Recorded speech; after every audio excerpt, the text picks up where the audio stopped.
Pour commencer, je voudrais montrer un petit peu le contexte sur dont je vais parler. Qu'est-ce que l'alcool a à voir?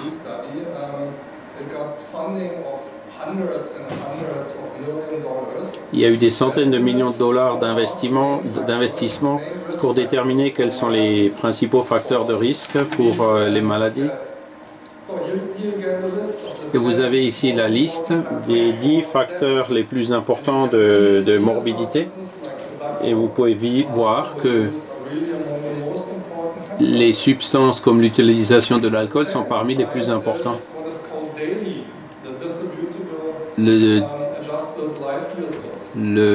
À droite, vous voyez le daily, donc les années de vie perdues, qui permet de voir combien d'années de vie ont été perdues par rapport à ces facteurs de risque. Et on peut voir que l'utilisation de l'alcool monte beaucoup plus dans les facteurs les plus importants pour la réduction de la durée de vie. Et je vais vous expliquer après pourquoi. Pourquoi est-ce que je focalise sur les substances comme l'alcool?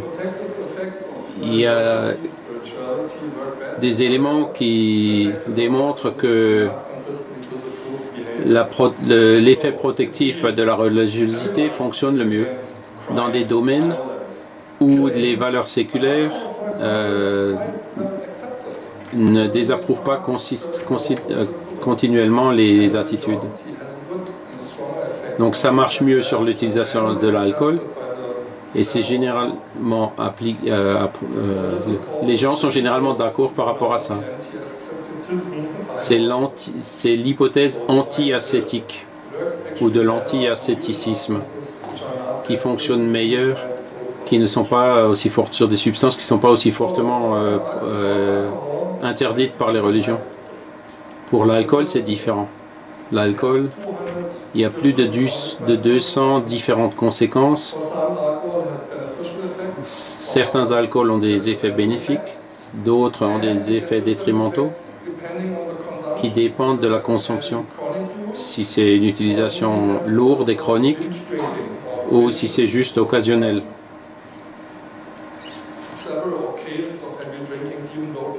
Des gens qui boivent beaucoup mais pas tout le temps. Qui est différent par rapport aux personnes qui boivent beaucoup continuellement. Vous avez la liste, c'est pas la peine de tout lire. Des conséquences, il y a des centaines de maladies qui sont liées à l'alcool. Il y a des cancers qui sont souvent oubliés. Un tiers de la morbidité liée au cancer qui est provoquée par l'alcool. Il y a les maladies cardiovasculaires, ainsi que des maladies chroniques liées à l'usage prolongé de l'alcool. Et il y a des évidences que ça se produit même pour des personnes qui boivent beaucoup de façon occasionnelle. Il y a différents types de consommation qui ont des effets différents. Il faut toujours garder en tête, quand on mesure uniquement l'utilisation chronique, si tous les jours on boit,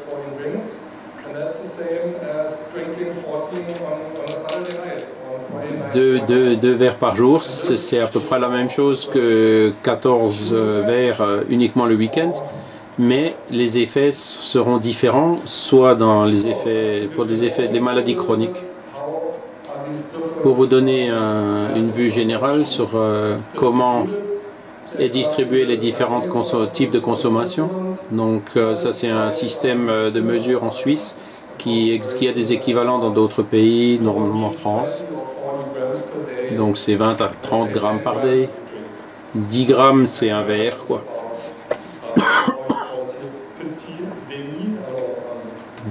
10 grammes c'est un petit demi de 25 centilitres ou un verre de vin. Et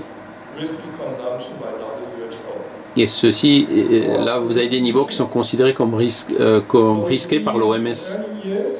Et donc vous pouvez voir que dans les années précédentes, il il y a beaucoup de grosses consommations, mais ensuite il y a du recul avec l'âge parce qu'ils ont des enfants, etc. Et ensuite, avec l'âge, la consommation augmente de nouveau. Donc pour les maladies chroniques, les jeunes, même s'ils boivent beaucoup, ils vont avoir moins de maladies chroniques. Par contre, les plus âgés, le cancer ou les maladies du foie vont être plus courants chez les personnes plus âgées. L'autre aspect, c'est ceux qui boivent beaucoup, mais de façon occasionnelle. Là, vous pouvez voir la distribution. Et là, c'est les jeunes qui sont le plus sujets à ce genre de choses, surtout les week-ends. Et qu'est-ce que ça signifie? Ils vont avoir des conséquences aiguës, surtout dans ces groupes d'âge. Parce que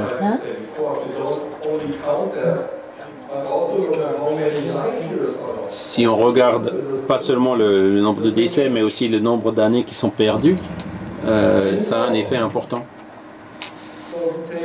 Donc, en bas, vous voyez que la plupart des choses, il y a des maladies chroniques, les cirrhoses, du foie, des choses comme ça. Il y en a 2 fois plus. Mais on peut aussi voir que parmi les jeunes, il y a 20% de morts liées à l'alcool. Plus de 20% de toutes les morts des jeunes sont liées à l'alcool. Donc c'est un facteur important. Cette diapo montre ça à nouveau. Le nombre de morts augmente avec l'âge, mais dans les jeunes âges, le pourcentage de morts liées à l'alcool est plus élevé. C'est pour ça qu'il est important aussi de regarder vers les jeunes. Le total en Suisse serait de 10% pour les hommes et 6% pour les femmes, tout compris. Si on va dans les années de vie perdues, on peut voir il y a une proportion de 2 à 1 qui se réduit en bas. Les maladies chroniques ont plus d'effets dans les classes d'âge plus élevées. Et les conséquences aiguës, donc la violence, les suicides, les accidents, ce genre de choses, se produit plutôt chez les jeunes.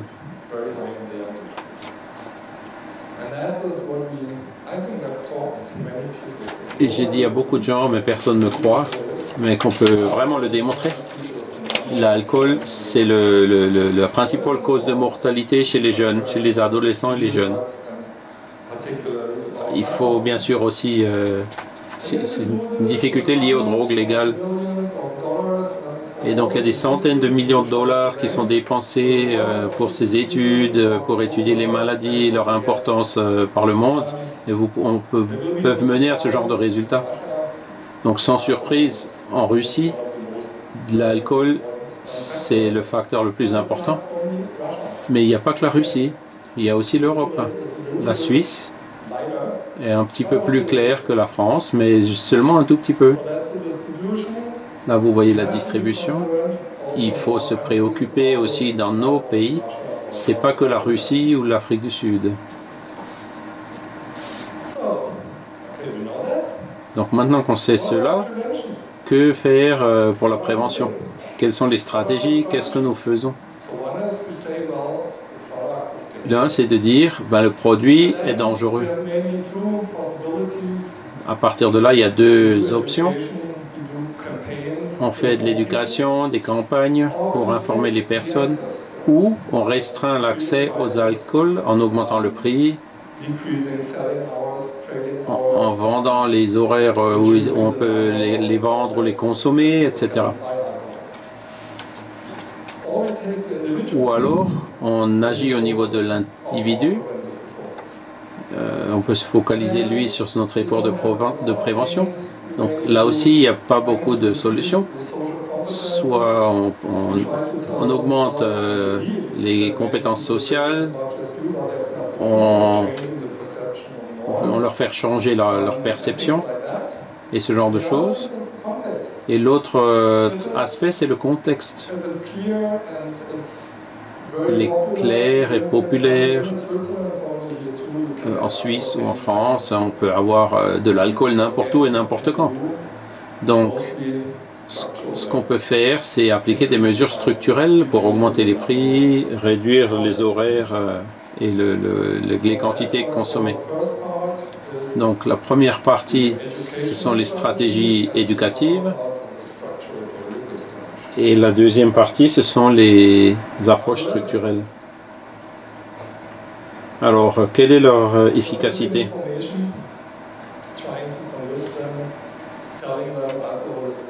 En cherchant à convaincre les gens que l'alcool est mauvais, il y a très peu d'effets. Il y a beaucoup d'études, des méta-analyses, etc., qui démontrent que ça ne marche pas.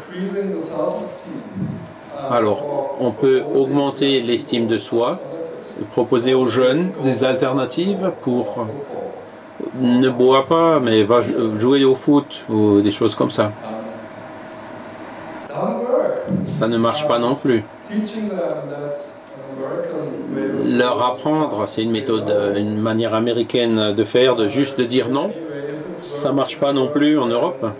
Ici, ça marche un petit peu aux États-Unis, mais pas tellement en Europe. Ensuite, on peut essayer de corriger les perceptions normatives. Si on demande aux gens, qu'est-ce que vous pensez? Combien de personnes de votre âge boivent plus que vous? Ah, tout le monde.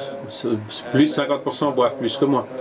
Et après en disant, ben non, c'est pas vrai, il n'y a que 5% qui boivent plus que vous. Donc, vous n'êtes pas seul si c'est votre style de boire.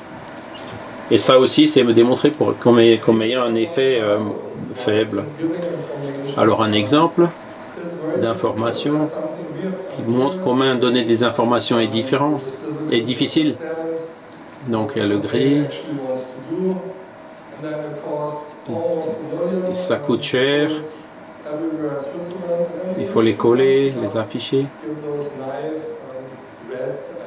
Et vous avez non, il y a des affiches en noir et blanc, puis l'industrie qui vend de l'alcool vient avec des campagnes de publicité en couleur beaucoup plus efficaces. Donc là aussi, l'efficacité est limitée. Alors, les approches structurelles et politiques, nous allons les examiner maintenant. Il y en a deux.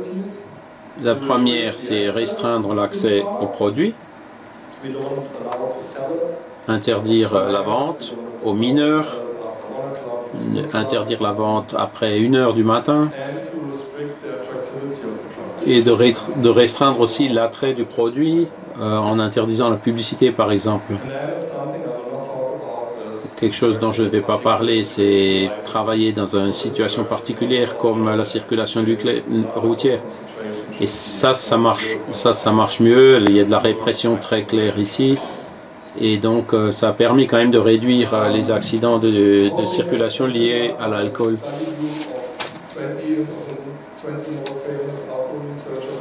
Alors, une étude faite par les 20 chercheurs les plus éminents sur l'alcool dans le monde. Donc, l'utilisation, restreindre l'accès à un âge légal, ça marche. C'est évident. Et ça a été testé dans plusieurs cultures. Et le coût de ce genre de mesure est relativement faible. Après, restreindre les heures où on peut vendre, c'est un effet similaire, un peu moindre. Restreindre le nombre de points de vente a aussi un effet positif. Restreindre l'attractivité, interdisant la publicité et tout ça, fonctionne aussi. Et les prix et la taxe aussi, ça a un effet positif. Ça, on le sait. Mais maintenant, que faire? L'un des problèmes avec ces approches qui fonctionnent, les approches éducationnelles sont très populaires, très coûteuses, mais très peu efficaces. Les approches structurelles et politiques sont peu populaires, et ça c'est une des difficultés. C'est presque impossible aujourd'hui, avec les accords commerciaux internationaux, etc., d'augmenter les prix sur certains produits, par exemple le moins cher. Dans un marché toujours plus libéralisé, ça devient pratiquement impossible d'interdire l'ouverture de bars et de pubs, même si on sait que ça ne coûte pas beaucoup et que c'est très efficace. Donc,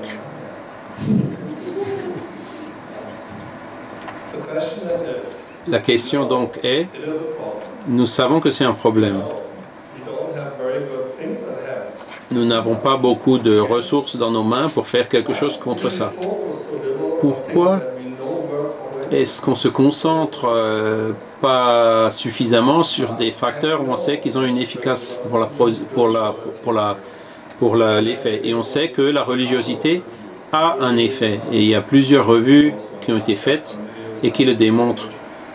Et donc là, vous pouvez voir un certain nombre d'études qui parlent beaucoup d'autres études pour savoir s'il y a des effets ou pas. Et toutes elles arrivent à la même conclusion. La religiosité et la spiritualité ont un effet bénéficiel fort sur les comportements, y compris l'utilisation de l'alcool. Alors pourquoi est-ce qu'on a fait autant d'études sur les autres facteurs sociétaux, économiques, culturels, familiaux, etc. Ça paraît ironique de faire si peu sur des choses qu'on sait qu'elles fonctionnent, comme la religiosité ou la spiritualité. Donc, après cette introduction, nous arrivons maintenant au sujet.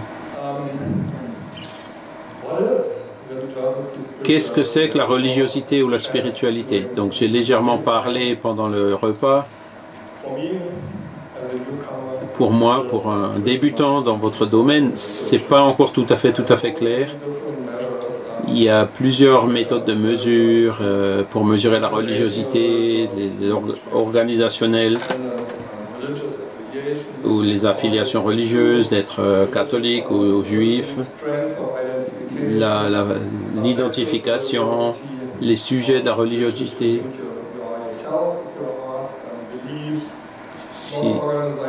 S'il y a une religion non organisée qui est de prier, et de l'autre côté, je pense que, en tout cas c'est la conclusion de ce que j'ai pu en lire, c'est la spiritualité qui est plutôt un processus intime.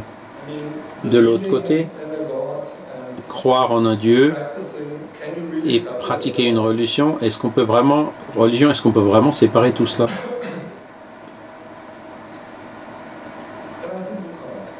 Et mon avis, c'est qu'on ne peut pas. C'est très difficile à séparer tout ça. Et je vais vous montrer une étude qui a essayé de le faire et qui a éclairé un peu les choses, mais pas encore suffisamment. C'est l'étude de Allen et Lowe qui étude l'effet de la religiosité et la spiritualité sur l'absence. Donc ils ont étudié beaucoup de jeunes.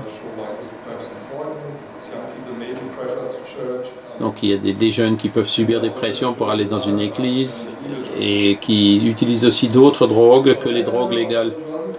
Donc la mesure de la religiosité, ça peut inclure la fréquence où on va dans le temple, le fondamentalisme, l'identification, la force de l'identification avec la religion. Et vous avez à droite plein d'autres aspects secondaires. Et plusieurs de ces facteurs qui se produisent aussi dans chacune de ces catégories à gauche. Alors comment est-ce qu'on fait pour séparer tout ça?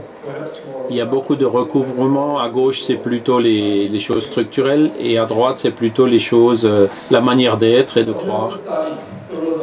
Donc là, vous voyez les résultats de l'étude. Donc il y a une ligne bleue qui dit qu'il n'y a pas d'effet. Donc sur la ligne bleue, ça veut dire qu'il n'y a pas d'effet. Et ensuite, si on se demande si la religiosité a un effet, par exemple, sur la consommation de boissons, il faudrait que ce soit en bas. Et donc là, on le voit. Donc on voit qu'il y a un effet protectif bénéficiel, bénéfique. La deuxième chose, c'est l'ajustement de la variable et quand on cherche notamment à expliquer pourquoi les choses arrivent. Et donc il y a d'autres variables qui permettent de faire disparaître l'importance de l'effet religieux. Et donc là on peut voir qu'il y a toujours encore de l'effet. Au niveau de la religiosité, mais au niveau de la spiritualité, il n'y a pas d'effet.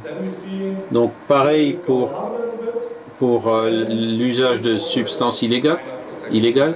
Donc là aussi, on voit que la spiritualité a un effet limité. Les drogues injectées sont plus intenses, mais on voit même que là, la spiritualité, elle joue dans le mauvais sens. Et le troisièmement, c'est l'utilisation du crack et de la cocaïne. Il y a moins d'effet de la religiosité, et puis la spiritualité, par contre, joue aussi dans le mauvais sens. Donc vous voyez qu'il y a des effets qui sont plutôt dans un sens que dans l'autre, plutôt positifs ou négatifs. Et donc c'est là où on se rend compte que c'est pas toujours, qu'on peut pas vraiment séparer ces deux facteurs. Vous voyez aussi quelques autres points où je pourrais vous donner beaucoup plus de détails, mais c'est pas important aujourd'hui. Donc il y a des personnes qui ont quitté la religiosité, donc pour essayer de voir plutôt les aspects de comportement qui sont liés à ça. Et ceci, c'est un concept qui semble fonctionner mieux.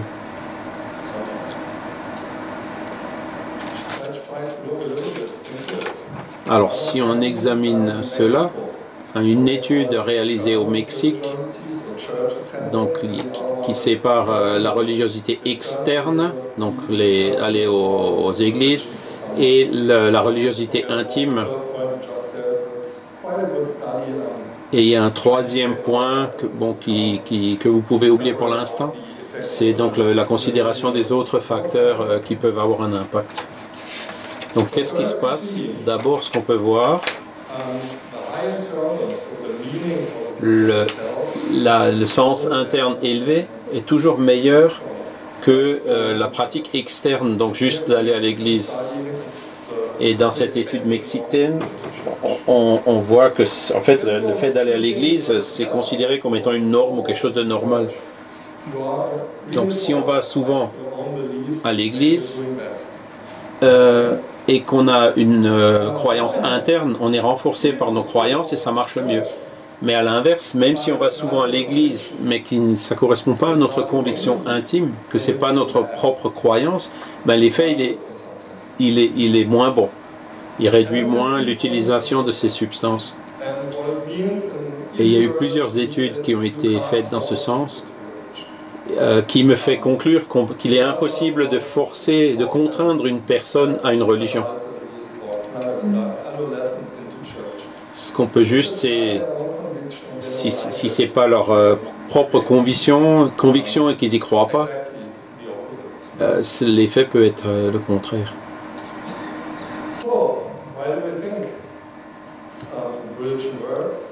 Pourquoi est-ce que je pense que la religion fonctionne? Il y a l'ancienne hypothèse des feux de l'enfer. Donc Hirschi et Starr, comme dans les années 70, disent que les sanctions religieuses jouent un rôle important pour assurer et maintenir le comportement conforme à des normes sociales par trois moyens. Parce qu'il y a un système de croyance qui légitimise les valeurs sociales,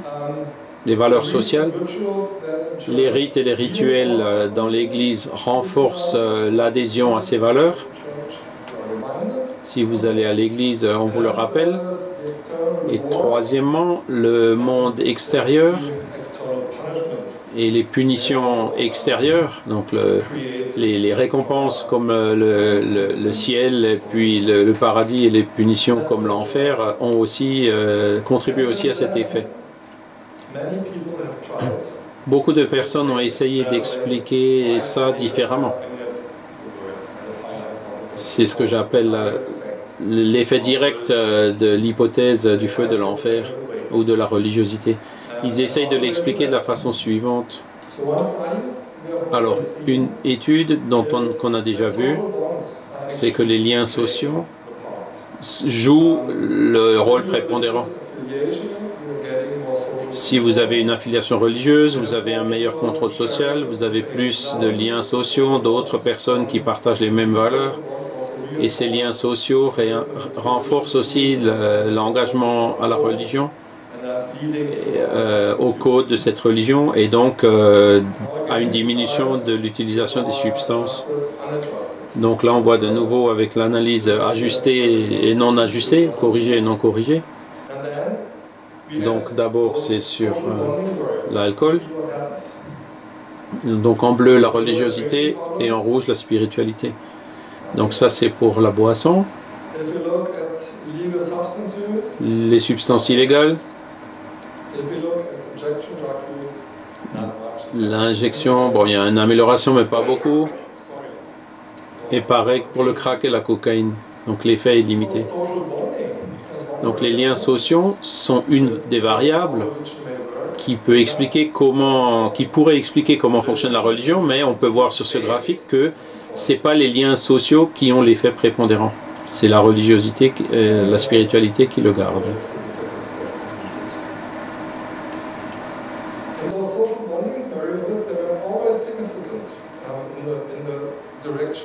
Les liens sociaux ont toujours été significatifs, mais ne changent pas les effets de la religiosité. Et la conclusion des auteurs par rapport à ça, c'est que les liens sociaux ont un effet, mais qui n'est pas suffisant pour compenser les effets de la spiritualité et de la religiosité, ou de compenser ou d'effacer plutôt. Alors, une autre étude. C'est une étude importante aux États-Unis, 36 000 personnes. Donc, combien de temps par an les gens passaient à leur religion et comment est-ce que la religion était importante dans leur vie. Il y a deux hypothèses. Un, c'est la santé mentale. L'hypothèse de la médiation de la santé mentale. Et donc la fréquentation religieuse est liée beaucoup à l'altruisme et ça réduit les taux de dépression et d'autres troubles psychiatriques. Ensuite, il y a la médiation du support social mesurée par le nombre d'amis proches qui vraiment prend du temps et qui ne sont pas de la famille, mais qui passent beaucoup de temps pour nous aider. Et tout cela mesuré par des concepts qui sont bien définis maintenant, comme la nervosité, le fait de ne pas avoir le désespoir, etc. Donc là, on voit la ligne de référence aussi. Donc, les gens qui vont 25 fois ou plus par an à l'église et qui considèrent que la religion est importante. Donc, si on va moins souvent à l'église, on devrait avoir des points au-dessus de la courbe qui prouveraient qu'en fait, si on va moins souvent à l'église, on a plus de tendance à boire d'alcool. Et les personnes qui pensent que la religion n'est pas importante devraient aussi être au-dessus. Et effectivement, tous les trois sont au-dessus. Mais ce qui est plus important, c'est de voir si on sépare les variables de santé mentale, de support social et la santé mentale montre que ça ne change pas la tendance et que c'est même... Donc l'effet principal, c'est la religiosité. Et on trouve la même chose pour l'utilisation de drogue.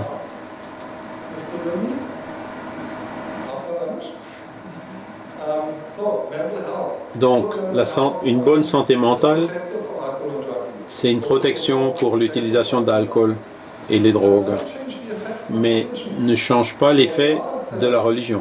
Et les auteurs donc en ont conclu que l'association entre la religiosité et la probabilité diminuée de l'utilisation de substances n'apparaît pas significativement changée ni par le support social ou par l'état de santé mentale. Donc avec des jeunes, des études faites avec des jeunes, on se rend compte que c'est pas tellement l'église, mais c'est plutôt la famille qui pourrait avoir un effet.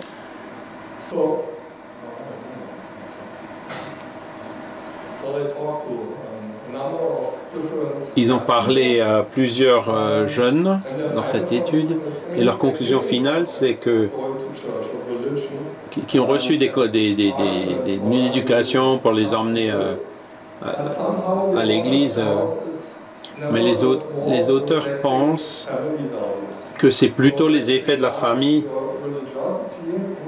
que c'est pas vraiment la religiosité, mais que c'est plus la famille et les valeurs transmises par la famille qui peuvent ensuite les aider effectivement à aller à l'église ou pas, mais qui en effet, de fait, donneront l'effet de la religiosité. Et donc,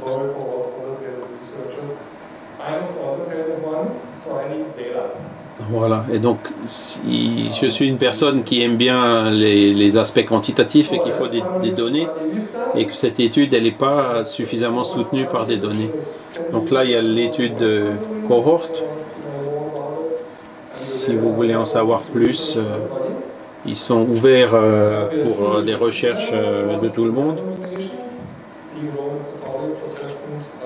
Donc, il y a la dénomination, donc les catholiques romains, les protestants, les chrétiens, orthodoxes, et sans dénomination. Nous n'avons pas pris en compte les juifs et puis les musulmans parce qu'il n'y en avait pas assez dans l'échantillon. Et ensuite, il y avait la description des gens d'eux-mêmes. Donc, je crois en Dieu, religieux ou spirituel, je crois en Dieu, mais je ne pratique pas. Je ne suis pas sûr, je ne crois pas, je ne sais pas ce qu'il faut que je croie en Dieu. Et les agnostiques, je crois qu'on ne peut rien savoir sur Dieu. Et puis les athées qui disent je ne crois pas en Dieu. Les variables parents, nous pensons que ces variables parents sont vraiment importantes, on les connaît bien. Les gens savent, par exemple, si les enfants sont contents avec les parents ou vice-versa, l'effet de tout ça sur l'utilisation de substances, on a permis de mesurer ça de façon précise.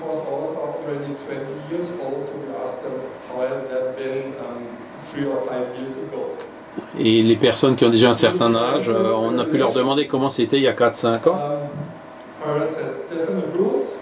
Quelles sont les règles imposées par les parents? Mes parents définissent des règles sur ce que j'ai le droit ou pas, à la maison et à l'extérieur. Et ensuite les parents qui s'occupent bien et qui ont de bonnes relations avec leurs enfants. Alors qu'est-ce qui se passe, le résultat? Le groupe de référence, il est là, c'est les catholiques romains. Et à droite, donc, on voit les religieux. UA, c'est non ajusté, et A, ça veut dire ajusté. À gauche, vous avez la dénomination, à droite, la description de soi, l'autodescription. Donc on a étudié de voir l'effet de tous ces paramètres. Donc il ne se passe pas grand-chose pour des protestants ou pour d'autres personnes, même pour des personnes qui n'ont pas de religion. C'est ceux qui ont les plus grands taux de fumée quotidiennement. Et on voit que là aussi, l'ajustement sur les autres variables n'a pas un effet significatif. Ensuite, les athéistes, ils ont plus de fumeurs. Mais là aussi, en ajustant avec les variables parentales, ça ne change pas énormément. Et on voit encore que cet effet au niveau des athées est plus important que sur les autres qui ont des croyances religieuses. Donc nous avons fait ça pour toute une série de variables. Donc ça c'est les buveurs occasionnels. On voit aussi les différents effets comparés avec au niveau des croyances. Là vous avez l'utilisation du cannabis plus d'une fois par an. On voit que les effets sont un peu moins clairs, mais on voit toujours que les athées et puis ceux qui n'ont pas de religion montrent des incidences un peu plus élevées. On l'a fait pour la cocaïne, l'héroïne, on l'a fait pour d'autres substances et on trouve des graphiques similaires. Et donc l'ajustement des variables parentales ne change pas beaucoup le résultat. Ensuite, c'est la dernière étude que je vais vous montrer. Donc Cochrane, Wood et Arnekloe, ils ont fait des recherches sur deux autres explications potentielles. Il y a des personnes qui ont besoin d'une stimulation cérébrale élevée, plus élevée, qui n'aiment pas les églises, qui ne sont pas confortables dans les méditations, ce genre de choses. Et il y a d'autres personnes qui ont besoin d'un niveau de stimulation moins élevé. Et on a pu montrer que le contrôle social il est meilleur pour diminuer le vandalisme. Alors, il y a aussi la théorie arousal, qui a des prédispositions neurologiques à la criminalité, y compris l'utilisation de drogue. Et vous avez aussi la théorie du contrôle social, ce qui n'est pas la religion, mais c'est le fait que la religion, elle puisse avoir induit en eux un meilleur contrôle social. Donc, des personnes âgées entre 15 et 21 ans, et puis il y avait de très bonnes échelles qu'ils ont appliquées. Donc il y a 6 items, des recherches qui ont été faites sur 6 items.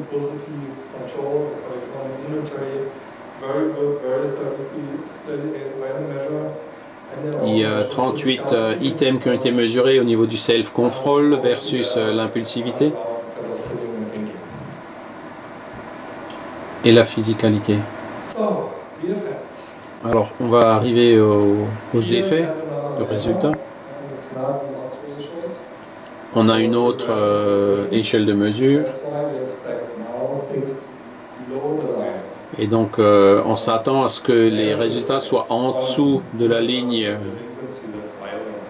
Voilà. Et donc, vous voyez en bas la délinquance, le vol, les dommages à la propreté, des drogues, etc. Donc, on voit que la participation religieuse montre des points en dessous de la ligne, ce qui est bon. Ensuite, pour mesurer le contrôle social et puis le contrôle arousal, en ajustant, on voit que ça monte. C'est toujours sous la ligne, mais la plupart de l'effet a été annulé. Mais ça reste toujours un petit peu en dessous de la ligne. La même chose pour le vol ou les dommages à la propriété, les drogues illicites, l'absentéisme à l'école et les drogues légales. On voit qu'ils sont tous sous la ligne, mais ce dernier, on voit qu'il reste même significativement sous la ligne, malgré l'ajustement. Et c'est le domaine dans lequel la religion semble fonctionner le mieux. Le problème de cette étude montre c'est qu'on ne peut pas très bien séparer quel est vraiment le paramètre qui a joué sur le résultat. Alors la conclusion de la revue que je partage, c'est que quand on essaye d'expliquer l'effet d'une religion et de la religiosité, En fait, on ne peut pas. On n'a pas de bonnes explications pour ça. Toutes les explications montrent qu'il y a un effet direct des religions.